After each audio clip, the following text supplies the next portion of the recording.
It gives me great pleasure now to introduce someone to you who I'm sure you're all going to remember. Today, as our guest speaker, Ms. Andrea Goss has agreed to share her story with you.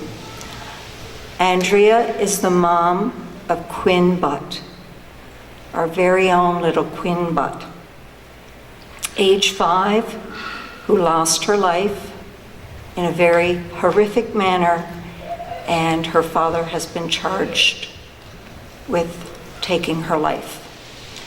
Andrea is here today. She's a domestic violence survivor, and I just hope that you will listen to her words, hear her words, and take them with you and share them with someone else. Information is only good when it's shared. Thank you.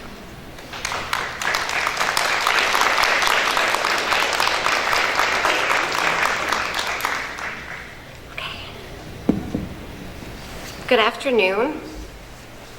First of all, I would like to begin by thanking Connie and Bev for inviting me to speak here today. It is both a pleasure and an honor. The first time I've heard of Miles for Smiles was when Connie contacted me regarding this event. After speaking with her for just a few short minutes, I recognized the importance and power of this event and knew that I needed to be a part of it. I am a survivor of domestic violence, but before that, I was a victim. People are often shocked when they learn that because I do not look like a victim. But what exactly does a victim look like? Unfortunately, victims of abuse have no recognizable face. There are no distinguishing features, no common denominators, no telltale traits. The person standing next to you, that could be the face of a victim. Your friend, your coworker, your cousin, your sister, all could be faces of a victim. Your niece, your nephew, your child, potentially the sweetest faces of a victim. Look in the mirror. Even there you might find the face of a victim. I am here to tell you that no matter how strong you think you are, it can happen to you. I should know. I had a happy childhood filled with healthy relationships. I knew nothing of domestic violence other than what I saw on TV. I never gave much thought to it because surely it was not something that would ever affect me. I was a strong, independent child who grew into a strong, independent woman. I had my own mind. I knew right from wrong. I knew what a healthy relationship was, and I would never stand for anyone treating me badly, whether it be mentally, emotionally, or physically. Little did I know. In July of 2006, I met Prince Charming. He was quiet and strong, educated and grounded, mature and sensible. He had a good head on his shoulders with qualities that deemed to point to a bright future. He had this innocent look about him that drew me in. He was charming and went out of his way to make me feel special, to make me feel wanted. He often talked about wanting a family and longed for the happy home life he never had. That melted my heart from the very start. The first month was a romantic whirlwind, and I was hooked. By August of that same year, warning signs started to appear. Of course, I didn't know at that time because I had never been educated on warning signs of abuse. And why would I need to be? It would never happen to me. It started when he asked for all of my passwords.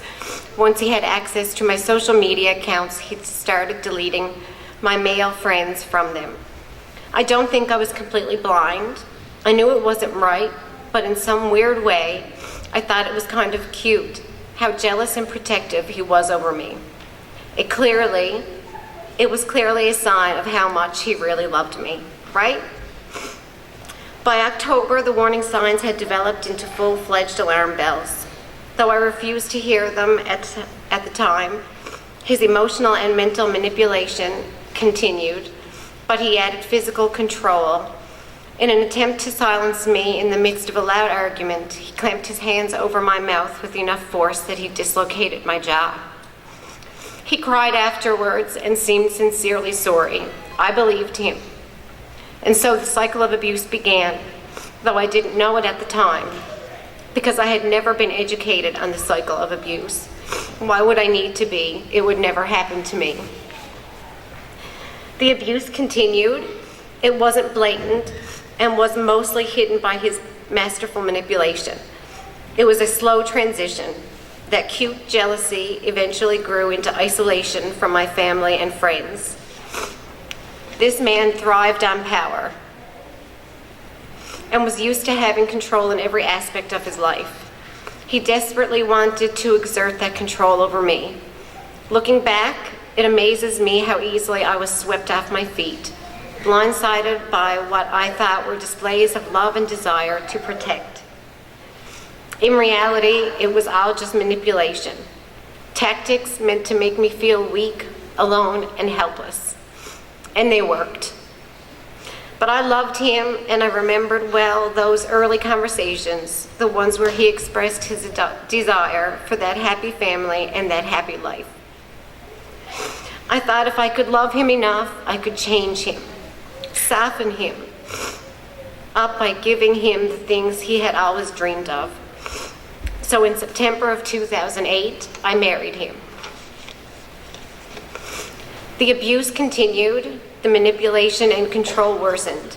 I handed over all control and decisions that go along with running a household, including finances. Warning bells I didn't hear because I didn't know. There was no partnership in our marriage. I was feeling more isolated and alone by the minute. Yet I still wanted to be the one to instill the change he needed. So in February 2011, I gave him the one thing he wanted most, a child to love, my Quinn. The abuse continued, only now he had another card in his hand, another possession to protect. He was now trying to isolate us both from our family and friends, and was desperate to keep us to himself and under his power. But it wasn't only him who wanted that perfect, happy family. I wanted it too, so desperately. And as bad as things were, they weren't always bad. So I kept on thinking that if I could only get him to change, we would both have everything we ever dreamed of. The abuse continued. After years of praying that things would change, I grew exhausted from making excuses to hide the truth from family and friends. Though by this time it seemed that everyone around me could see the dysfunction, everyone but me. Eventually I realized the severity of the situation and that it was no longer just about me. I knew it was not healthy for my daughter to grow up in such a toxic environment, so as hard as it was, I finally found the strength and courage I needed. The first time I left, I was gone for 6 months. Through 6 months of his pleading and begging and endless apologies, his I will changes and it will never happen again, I held my ground. When he agreed to counseling, I reluctantly went back. There was a nagging in the back of my head that warned me I was making a mistake, but I thought I owed it to my little family to give it one more shot. I wanted to be able to tell Quinn one day when she was grown and questioning that her mommy gave it her all, that she tried her best to make it work for her. So I went back.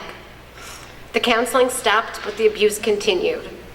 I finally knew with certainty that things would never change, that no matter how hard I tried, there was nothing I could do to make it work. It was out of my control. I left him for the last time in January of 2014. It was a new beginning for Quinn and I, but new beginnings aren't all they're cracked up to be. At first, it was the desperate attempts at getting me back, the apologizing, the promises, the desperation. It was hard to be strong during this phase. I remember my sister gave me a diagram of the cycle of abuse as a reminder. And I kept that piece of paper on my fridge in my tiny one-bedroom apartment. And every day I looked at it to be reminded, though he will apologize, though he will be sweet and charming, that it will always come back to a place of violence. The abuse and manipulation continued, worsened even. After years of studying my behavior and responses, he knew exactly how to get to me. After a particularly harsh physical interaction, he was put under a no-contact order. And because he believed he was above the law, probably because it seemed he was, he broke that no-contact order. A broken no-contact order, and still no consequences for him.